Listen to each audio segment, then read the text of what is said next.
All right, in part 2 of our triangle series, now we're gonna start looking at some common counters your partner may try, some things they're gonna do to get themselves out of the situation or place their body in a certain way that kind of takes pressure away from the choke.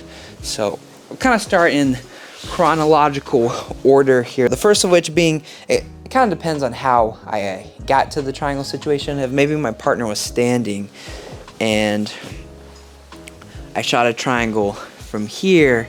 Again, the main thing I'm worried about him is ducking his head straight down and out.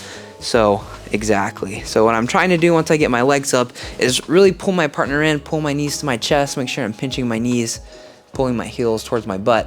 If my partner's head starts to slip out, one thing we can try just while our ankles are crossed here is attacking this arm that's in the triangle.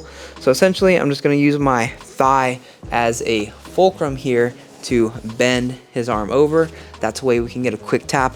Or sometimes, as we're setting up the triangle and we do the steps from before, sometimes here our partner starts to back their head out. And so sometimes maybe we get the triangle locked, but it's kind of locked over our partner's head. So it's not really wrapped around his neck anymore.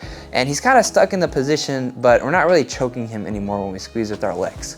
So when this happens, what I'm gonna look to do is make sure my partner's elbow is kind of right in front of my stomach. So if his arm's off to the side a little bit, I'm gonna bring his elbow center. So my stomach is kind of off to the side of his elbow here. Then I'm gonna grab my partner's hand and I'm gonna turn the back of his hand towards my chest and then lift my hips up to extend the arm.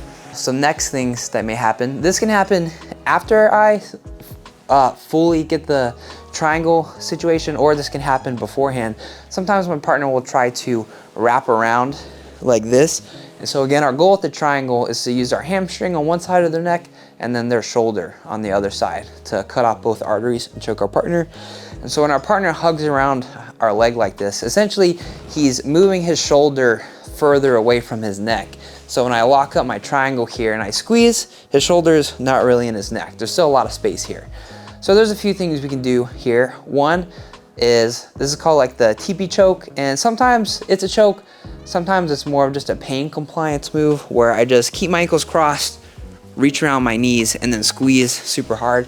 If you have very strong legs, like I do, my legs are pretty strong and thick, you can take advantage of this choke to get the finish. Something that's a little more technical, doesn't require as much strength and energy that I like to do is I'm just gonna lock the triangle backwards. So I'm just gonna control my partner's head, grab my own shin, kind of hip escape. I'm using my hamstring to push off my partner's shoulder here so I can pull, just like before, I'm trying to pull my heel as close to me as I can, and now I'm gonna lock the triangle backwards. And so what this does is it kind of makes up for some of the space that we lost on this side and makes it even tighter over here. So now I can start to squeeze, and just like before, I can start pushing the side of my partner's head into their shoulder to get the finish that way. One thing that people may try but is not really a credible defense, that I'm not really gonna change too much. This only works if the person you're trying to triangle is way bigger and stronger than you, but some people just try to like hoist you up onto their lap, posture up super hard. This, against a reasonably strong and athletic person, they're still, like for the bottom person, they're still gonna be able to maintain this tight ankle control, and his head is not out of range of my arms, which are gonna be a lot stronger than his neck. So from here, I'm gonna start pulling my knees to my chest, crunching in, and all I have to do is start getting the tips of my fingers around the back of his head. Now I can start pulling his head down, breaking his posture. It doesn't matter how strong he is, as long as he's not too big that his girth alone is breaking open my ankles. As long as I can maintain this and I can pull the head down, now I can start to shoulder walk backwards, bring my partner back down, and then follow the rest of the setup that we looked at before. So not much changes when my partner does that. Another thing my partner may try is kind of grabbing my knee and trying to like pull me to the side. So they're kind of like cutting this corner here. And what this does is kind of sliding my legs around his neck. So it's creating a little bit more space in the position. But the first thing I have to do when this happens is just make sure that my partner's elbow is across the center line. As long as his elbow is on this side, then his forearm is kind of acting as a frame against my hips. So that's what's allowing him to create this extra space in the choke here. So just like before, if I need to, I can kind of stretch my hips out, drag his elbow across the center line. Now I can start crunching in. And now I'm just gonna finish the choke just like before, except we're kind of off to the side. So I'm grabbing, locking this up nice and tight, climbing my calf along the shoulder, locking up the triangle, and now squeezing, and then pulling the head into the shoulder just as before. One final thing a person may try as a desperate attempt to skip the triangle is they may try to stand up and throw, especially if you're starting to lock up the position, they may try to sit back and throw their legs over you.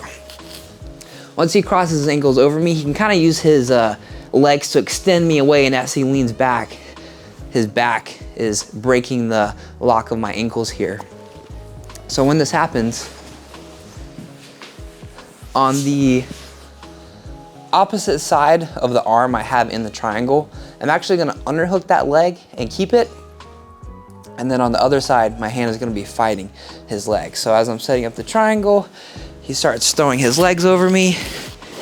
Here, I'm gonna underhook, and then I'm gonna use my hand to block this leg. So by underhooking this leg, I've kind of trapped him in the position. And as long as I don't let him connect his ankles over my chest, I'm gonna be able to still finish. Just like before, I'm kind of crunching in, pulling the arm across, setting up the triangle, and then finishing just like before. One more time from the beginning here. If as soon as we get into the position, our partner is starting to duck out, we can potentially